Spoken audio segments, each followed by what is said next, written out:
everyone. Welcome to episode 263, Siblings with Different Parents.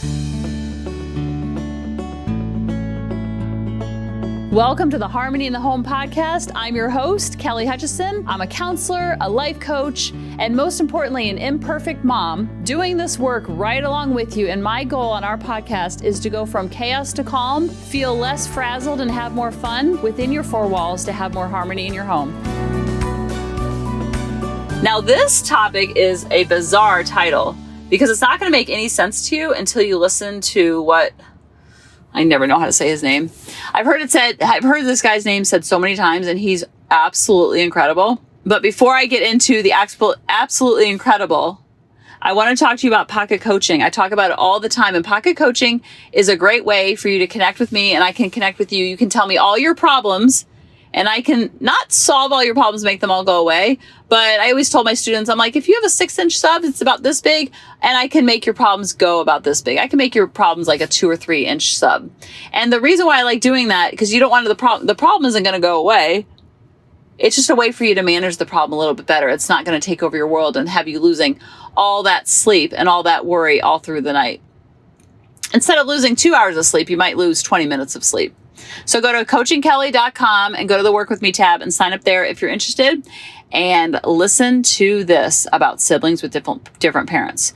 So Gabor Mate, I've heard his name said so many different ways. So I apologize if I'm butchering it because I probably am. Did you see that? I just saw the lady, she was doing the speeches. She was doing the announcing of the names for graduation, and she was butchering every single name, even the word Thomas, because you have to put the name at the top and then below it was the phonetic. So she was reading only the phonetic. And so she's like, Taho Mahayas, and she just sounded like she was speaking a different language. And then he goes, Thomas. Basic names like Jessica. She was like, J-E-C-K-A. It was so funny. Anyway, I just know I butchered his name. So I probably should have looked up what it was phonetically. But he talks about how, because I hear so much from parents, and I know this is true in my own upbringing and also with my own kids, of like, how in the world, like twin babies, they're grown up in the same house, the same environment, the same everything, same parents, same house, same four walls for 18 years, and they're so drastically different. How is that even possible? And if you have siblings, you probably think the same thing. Or if you have kids, I know you think the same thing. It's baffling. And I would say if you asked 100 parents would agree, oh my goodness, that's so true. My kids could not be more opposite, or my siblings and I could not be more opposite. I mean, it is the yin and the yang for sure, but it sometimes doesn't make any sense how they can be raised by the same parents who are like, let's say, hyper organized, and then one parent or one child is super organized and one child is not. They're like totally type B and just all over the map.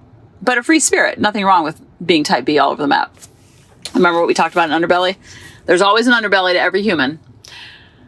So he talks about how we don't actually have the same parents. And I was like, what? Scratch the record, say what? So let me have you listen to what he talks about, and then I'll talk to you on the other side. What you think? How could you have, let's say, people who are raised by the same parents in the same way? Mm-hmm. One becomes a narcissist and one doesn't. Because no two kids are raised in the same family. No two children have the same parents. Do you have siblings? Yes, older and younger. You weren't raised in the same family. You were never the oldest child, were you?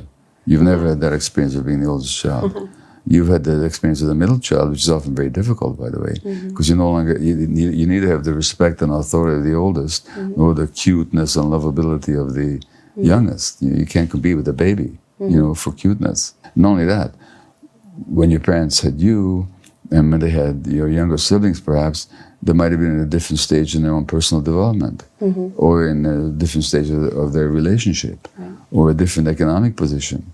Furthermore, you never had the experience of not having somebody older in the family than you. You never had the experience, at least until your younger sibling came along, of the insult of I was the only one, and all of a sudden I have to share my attention with this young interloper, which is what your oldest sibling had to do. Yeah. So no two children. Not only that, even more importantly, temperamentally, every child is different, and that means they evoke a different part of the parent. So even if the parent loves their kids equally, which is not, I'm not questioning, they will not respond to the child the same way. The child will not evoke the same responses from the parent one child or the other. So no two kids have the same parents.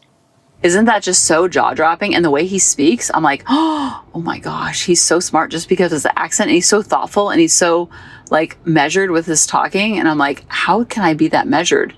His vocabulary is just even like, whoa. And I'm like, yeah, girl. I'm like a valley girl compared to him. And it's so true because we are raised by different parents based on their level of consciousness. I know that the way I raised Lily is way different than the way I raised Grady in the early years because I was so unconscious for the first 5 years. 5 years she dealt with my unconsciousness. And then all of a sudden I woke up, and that's great for Lily at age 5. And it probably works out better for Grady because he was 2 or 3 when I woke up.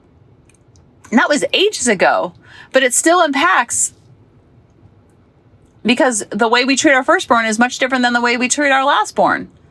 And I'm one of 3. And the way my sister was raised and the way my middle sister was raised and the way I was raised, they were tired by the time they got to me. They're like, it's a free-for-all with this chick. She's a little bit of a free spirit. And I just thought, oh, wow, this is just how all parents are. And then my oldest sister thought, oh, wow, I just think this is how all parents are. And then my middle sister thought, oh, wow, this is all how I thought all parents are. And when we share stories, I'm like, Dad was not like that, or Mom was not like that. Are you kidding me? That happened? There's no way Mom did that. There's no way Dad did that. Because they had a completely different parent based on their level of consciousness, versus on their level of involvement, versus on their stresses that they were living with and dealing with when they were the age that they were that age, dealing with the child that was that age. And that child brings out so much different things. Like Grady will bring out different things in me that will trigger me than Lily that will bring out different things in me that will trigger me. So I just thought that was so fascinating to stop questioning and stop wondering and just like, embracing it all. And then it just helps you like go, that really makes a lot of sense. And then we're not fighting against it so much and we can let go of that tightness so much and we can loosen up. Because when we loosen up, guess what happens? Our kids start to loosen up and then we all have more harmony in the home. I love you guys and I'll talk to you next week. Bye-bye. Hey mamas, thanks for listening. If you had any ahas, clicks, or those lightning bolt moments while listening, you have to check out my free parenting bootcamp, where we take all of this to the next level and we try to create even more awakenings for ourselves so that we can connect more with our kids and never yell at them again. You can sign up at www.coachingkelly.com. And if you really want to fill up my love cup, send me an email of what your aha was, what your click was. What was that lightning bolt moment while you were listening? I want nothing more in life than for you to have harmony in your home and to learn how to be an imperfect mom like me, which allows your kids to be imperfect too, each and every day. Thanks for listening.